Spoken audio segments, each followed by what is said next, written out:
ये है talks news network और आप देख रहे हैं पॉलिटॉक्स, राजनीति का कच्चा चिट्ठा। अभी पोलिंग गोवा और उत्तराखंड में पोलिंग हो गई है। तो जो ट्रेंड्स आए हैं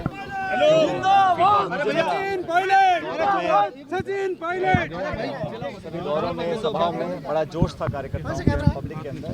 तो मुझे पूरा विश्वास है कि जहाँ तक पोलिंग हो चुकी है उन दोनों स्टेट्स में कांग्रेस पार्टी की सरकार बनने जा रही है।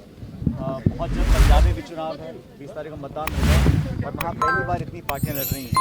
लेकिन जो कांग्रेस पार्टी ने वहाँ पे खासकर 3 महीने में जो शासन सरकार बना कर दी है, पहली बार एक दलित को मुख्यमंत्री बनाया है, गरीब घर से निकले व्यक्ति को मौका दिया और मात्र 3-4 महीने में उन्होंने ऐसे कुछ कदम उठाए बिजली पानी को लेकर कि वहाँ पे जनता बहुत प्रभावित है।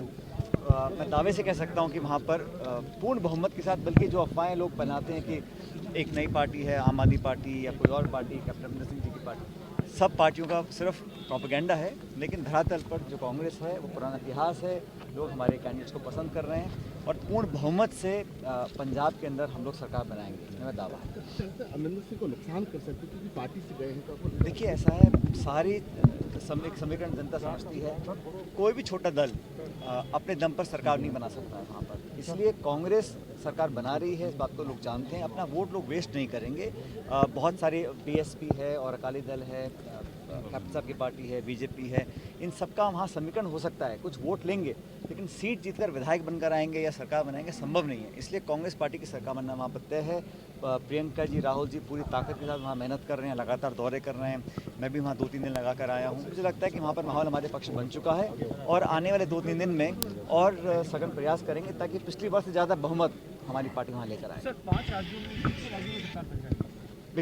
कहना मैं तो चाहता हूँ हर जगह बने, लेकिन उत्तर प्रदेश में मुझे लगता है कि हम लोगों का प्रदर्शन, जो आज बीजेपी की जो वहाँ जड़ें ढीली हुई हैं, योगी जी की सरकार को रिपीट होने का जो लोग नहीं चाहते हैं, उसकी नींव प्रियंका जी ने रखी है। 2.5 साल से लगातार हाथरस का कांड हुआ, लखीमपुर खीरी का कांड हुआ, उन्नाव का कांड हुआ, हर जगह प्रियंका जी कांग्रेस पार्टी पहले खड़े हुए विरोध करने का सरकार किया।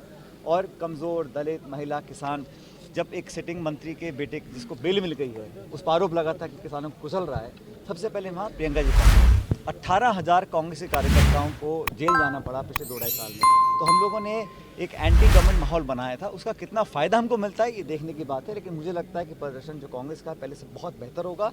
लेकिन भाजपा की ज़मीन खिसक रही है, इसमें कोई दो राय नहीं है। प्रधानमंत्री चिंतित हैं, सारे मंत्री वहाँ पड़े हुए हैं। अगर आपने काम इतना अच्छा किया था तो 1 दर्जन भाजपा के विधायक बीजेपी छोड़ के क्यों चले गए यूपी से? 3 कैबिनेट मिनिस्टर बीजेपी छोड़ के चले गए चुनाव से ठीक पहले। उत्तराखंड में 1 कैबिनेट मिनिस्टर छोड़ के चले गए। तो हकीकत कुछ और है, मीडिया में कुछ और आता है। बीजेपी से लोग परेशान हैं, महंगाई, बेरोजगारी, किसान, आर्थिक जो व्यवस्था बनाई है उससे लोग पीड़ित हैं और मुझे लग रहा है कि यहाँ पर बीजेपी का जो सफाया होना चालू हो गया। यानी डबल इंजन का जो नारा है बीजेपी को भारी पड़ सकता है। वो दोनों इंजन सीज हो गए हैं। वो इंजन बोल रहे हैं, लेकिन वो आवाज़ अजीब तरह की आ रही है और इतनी घबराहट है। जहाँ जहाँ मैं गया हूँ मुझे लगा है कि लोग अब 8 साल का सरकार का कार्यकाल बीजेपी का हो गया केंद्र का, तो गैस का सिलेंडर, पेट्रोल, तेल, डीजल, खाद, खाने की सामग्री, रोजगार, शिक्षा, चिकित्सा बात नहीं करते हैं। 80 बनाम 20 की बात करते हैं, मंदिर मस्जिद की बात करते हैं। तो कहीं ना कहीं मन में भय है, इसलिए लगातार जज्बाती बात कर धार्मिक बात कर लोगों का ध्यान भटकाने की कोशिश कर रहे हैं। और जो बीजेपी में इतना बड़ा बहुमत पहले मिला था, योगी जी की सरकार का जाना तय है। और मुझे लग रहा है कि सपा बसपा जो बहुत पहले नहीं दिखे विपक्ष में, सिर्फ कांग्रेस दिखी थी, परिणाम क्या होगा मैं नहीं जानता हूं, लेकिन कांग्रेस पार्टी का वोट शेयर, कांग्रेस पार्टी की सीटें पहले से बहुत ज़्यादा आएंगी। और मुझे लग रहा है कि यहाँ पर जो केंद्र में भी 24 में जो हम कांग्रेस के साथ बाकी दल मिलकर काम करेंगे, 24 में भी हम एनडीए को हरा पाएंगे। सर, रीट परीक्षा को लेकर के लगातार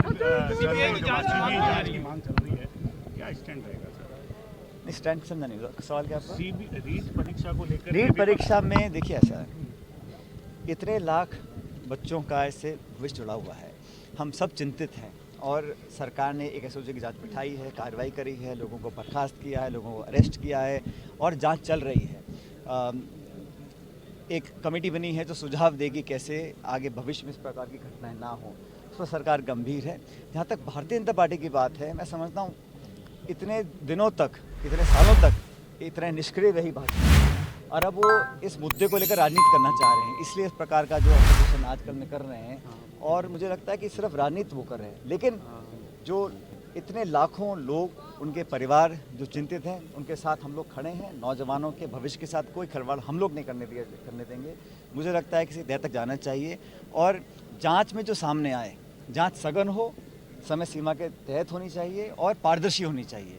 उस जांच में अगर कोई तथ्य मिलते हैं, अगर कोई व्यक्ति या किसी संगठन या किसी के ऊपर तथ्य मिलते हैं तो सख्त कार्रवाई करनी पड़ेगी, ताकि भविष्य के लिए उदाहरण बने और इस प्रकार का जो लीकेज है या भ्रष्टाचार के आरोप जो लगते हैं ये भविष्य में ना हो पाए, इस बात की जिम्मेदारी हमें लेनी पड़ेगी। सर, सीबीआई की जांच होनी चाहिए या नहीं? भाई जांच कोई सी भी हो, लेकिन सघन हो, समय सीमा के तय हो और जांच संतोषजनक होनी चाहिए, ये जरूरी है।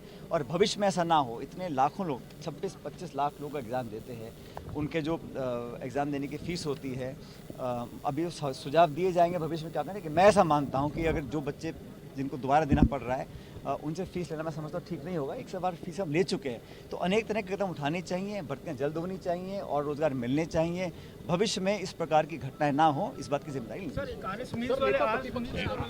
आरएस का भी इशू चल रहा है, कुछ उठा रहे हैं। मुझे लगता है सरकार जरूर कुछ न कुछ कार्रवाई। ये है टॉक्स न्यूज नेटवर्क और आप देख रहे हैं पॉलिटॉक्स, राजनीति का कच्चा चिट्ठा।